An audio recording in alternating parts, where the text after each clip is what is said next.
Hello guys, अब काली गण्डकीदेखि माथि गएपछि गुफातिर हामी पुग्यौँ। यहाँबाट तपाईँ हेर्न सक्नुहुन्छ पहाडहरू। अब ठ्याक्कै यहाँदेखि हामी बाटो छ हेर्नु, माथि आउने बाटो। अब आउँछ यहाँ सिडी पनि रहेछ। हामी यहाँ 3 तल्लेमा अहिले हुनुहुन्छ। अनि यहाँ मान्छे बस्ने पनि कोठा, सानो सानो कोठा रहेछ। अनि यहाँदेखि ठ्याक्क भित्र गएपछि हेर्नु सामानहरू, प्रश्न सामानहरू मान्छेहरूको के रहेछ। यहाँ बसेर खाँदै होलान्, सुत्दै होलान्, सँगै के गर्दै होला। अब यहाँदेखि ठ्याक्क सानो साँघुरो बाटो रहेछ।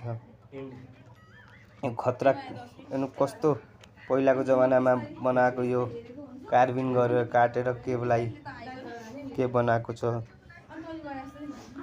अनि यहाँदेखि ठ्याक्क डोनेसन बक्स रहेछ। ठ्याक्क यहाँ होला। अब यहाँदेखि तल हामी झर्न गइरहेको छौँ। यहाँदेखि अब